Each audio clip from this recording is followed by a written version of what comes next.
Erling Haaland alami cedera di laga persahabatan.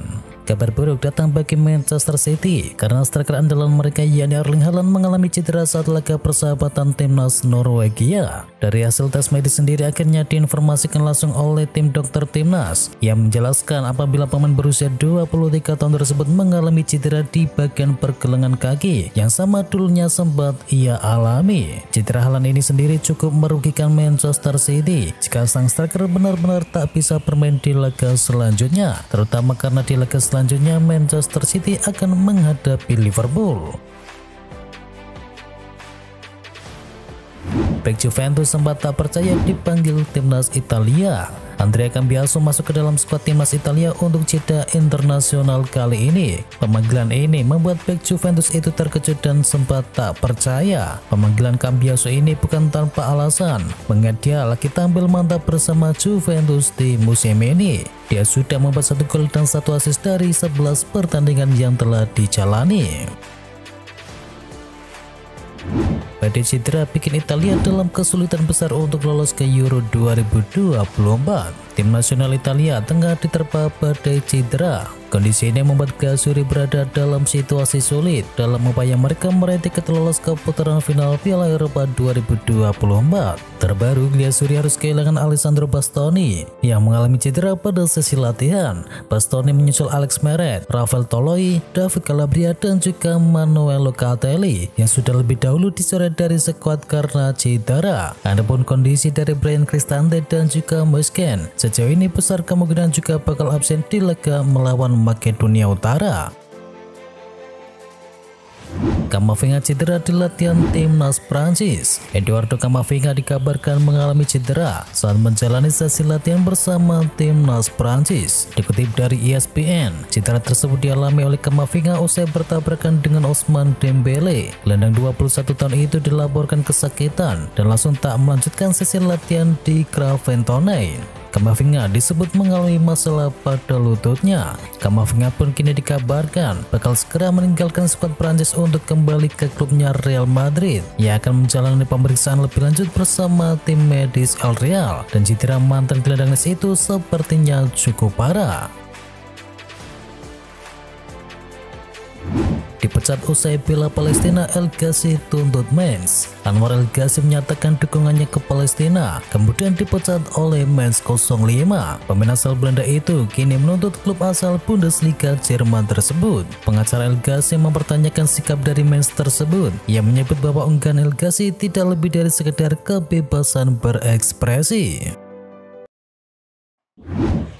Harry Kane akan dapatkan bonus jika bisa cetakkan 40 gol di musim ini. Pemain Bayern Munchen Harry Kane dikabarkan memiliki klausul kontrak bonus jika ia berhasil mencetakkan 40 gol untuk Munchen di musim kali ini. Dilansir oleh Bild, di mana dalam laporan tersebut diketahui Kane memiliki klausul di dalam kontraknya. Diklaim dalam laporan tersebut ada bonus sekitar 250.000 euro jika ia sukses memenuhi target golnya tersebut.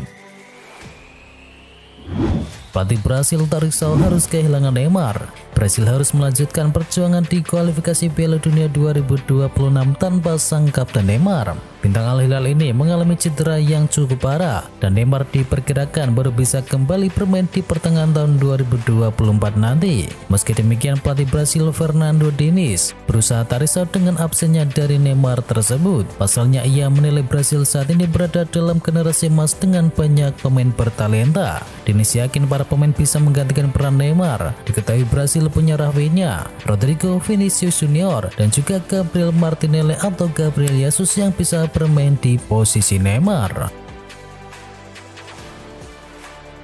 Vincenzo Italiano bikin Arthur Melo kembali bersinar. Arthur Melo menemukan kembali performa terbaiknya bersama Fiorentina. Hal tersebut tak lepas dari perangsang allenatore Vincenzo Italiano. Arthur Melo sebelumnya mengalami kesulitan sejak datang ke Juventus di musim panas tahun 2020. Namun kini bersama La Viola, Arthur Melo terbukti mampu menjadi salah satu pemain kunci di balik apik performanya bersama tim Forest tersebut di Liga Italia maupun di UEFA Conference League. Arthur kini menjelma menjadi jenderal di lini tengah Fiorentina dengan terus dimainkan dalam 17 pertandingan di semua kompetisi. Dele Alli tegaskan dirinya masih belum mau pensiun. Sebuah pernyataan diberikan oleh Dele Alli yang menegaskan apabila ia tak akan pensiun dari karir sepak bolanya sampai ia menang. Pria berusia 27 tahun itu memang sedang mengalami karir yang tidak mulus, terutama karena saat ini ia sering mengalami cedera yang menghalangi sang pemain untuk bisa ikut berkontribusi bersama skuadnya saat ini bersama Everton. Dan manajer Everton Sendes sendiri telah buka-bukaan telah memberikan penawaran untuk Dele Alli agar mau masuk dalam staf pelatihan dari Everton. Hal ini dilakukan Sendes melihat kondisi Dele Alli yang memang rentan mengalami cedera. Sir Jim Ratcliffe mau segera tuntaskan drama Ten Hag dengan Sancho. Pemilik baru Manchester United Sir Jim Ratcliffe kerap melihat drama antara Sancho dengan Erik ten Hag. Dilansir oleh Daily Star, Sir Jim Ratcliffe mau segera menuntaskan drama tersebut. Ratcliffe dikabarkan akan segera duduk bareng bersama Erik ten Hag dan juga Jadon Sancho. Diyakini Sir Jim Ratcliffe sendiri mau mendengar keluh kesah dari Jadon Sancho, dan kabarnya Ratcliffe sendiri mau sang pemain untuk tetap bertahan di Setan Merah.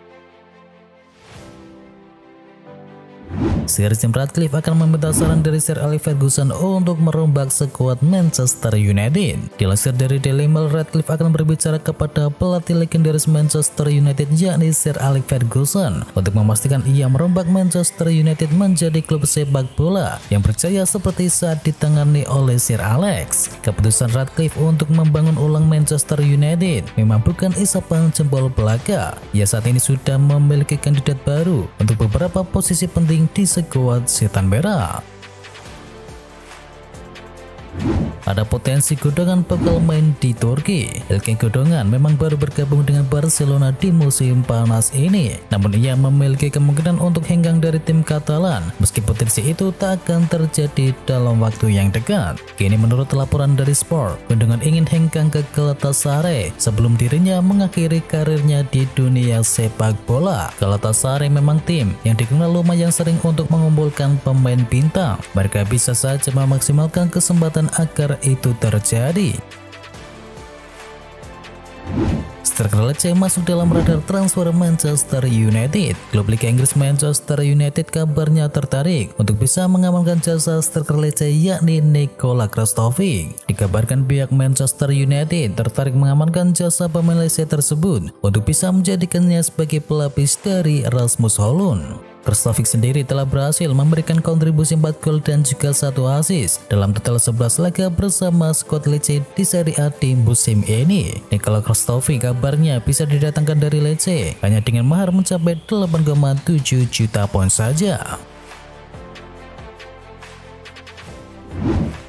Bisa didatangkan murah Barcelona bidik pivot milik Atalanta. Barcelona masih membutuhkan pivot guna menunjang komposisi skuad mereka, namun lantaran masalah keuangan, mereka harus menargetkan sosok yang punya harga kompetitif. Nama Martin Zubimendi dan juga Bruno Guimaraes masuk dalam incaran. Selain dua nama tersebut, laporan yang sama juga mengklaim jika Barcelona tengah mengincar Ederson dos Santos. Pemain 24 tahun saat ini tengah mentas di Atalanta dan lumayan berperan dalam tim lantaran ia sudah mengoleksi 5 gol dan juga 3 assist. Untuk mengamankannya, Barcelona perlu mengeluarkan dana sekitar 45 juta euro, 35 juta euro untuk mahar transfer dan sisanya 10 juta euro sebagai bentuk bonus.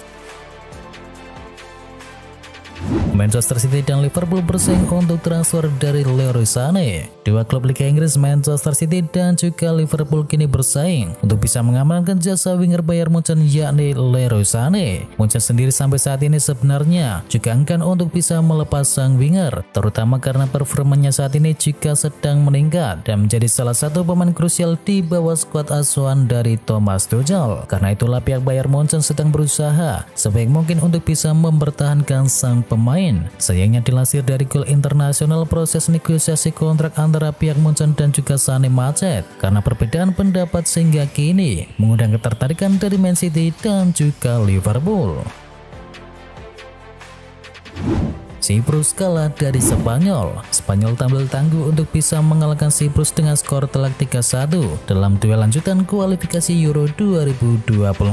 Kali ini ketika gol Spanyol tercipta lewat Lamine Yamal, Mikel Oyarzabal dan juga ditutup oleh Joselu. Siprus mendapatkan satu gol hiburan di babak kedua lewat Kostas Pileas. Hasil ini mengukuhkan posisi Spanyol di puncak klasemen dari grup A. Sedangkan di partai lain Portugal berhasil mengandaskan Liechtenstein. Dominasi Super Portugal atas Liechtenstein tidak sejalan dengan skor akhir. Portugal hanya sanggup menang dengan skor akhir 2-0.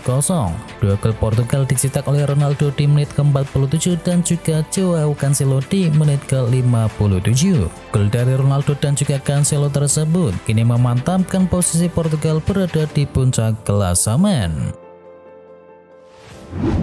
Indonesia berat untuk bisa lolos ke fase gugur Piala Dunia. Timnas Indonesia U17 kalah 1-3 dari Maroko di laga terakhir grup A Piala Dunia. Hasil ini membuat Maroko finish di posisi pertama klasemen dengan 6 poin dan Maroko lolos ke babak 16 besar Piala Dunia. Sementara Indonesia berada di posisi ketiga klasemen grup A dengan koleksi 2 poin. Skuad Garuda Muda masih punya peluang untuk lolos ke babak 16 besar, tetapi tergantung dari hasil grup yang lain.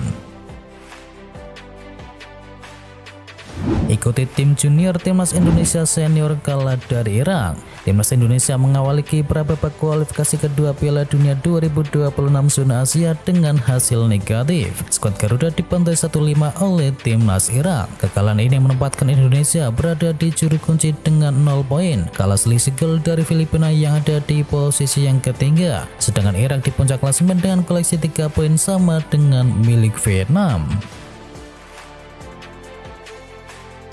Ragnar Oratmangun muncul di GBT jelang Timnas U17.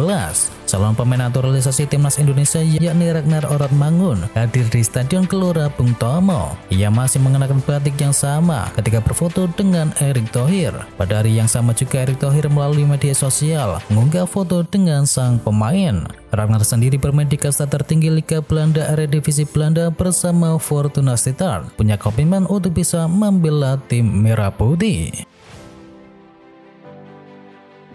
Argentina kalah dari Timnas Uruguay. Argentina bertemu dengan Uruguay di babak kualifikasi Piala Dunia zona CONMEBOL. Kali ini Argentina dengan skuad Piala Dunia di tahun 2022 kalah dari Timnas Uruguay dengan skor akhir 2-0. Dua gol Uruguay diciptakan oleh Ronald Araujo di menit ke-41 dan juga Darwin Núñez di menit ke-87. Hasil tersebut tak menggoyahkan Argentina yang berada di puncak klasemen dengan koleksi 12 poin. Sedangkan Uruguay menempel ketat di urutan kedua dengan koleksi 10 poin dari 5 laga. Sedang di pertandingan yang lain ada Kolombia yang comeback menang atas Brasil. Kolombia menang dengan skor akhir 2-1. Awalnya Brasil unggul lebih dahulu lewat Gabriel Martinelli di menit yang keempat. Kemudian Luis Diaz menjadi penyelamat bagi Kolombia dengan brace-nya di menit ke-75 dan menit ke-79. Dengan hasil tersebut, Kolombia kini berada di urutan ketiga dengan koleksi 9 poin. Sementara Brasil berada di urutan kelima dengan koleksi 7 poin.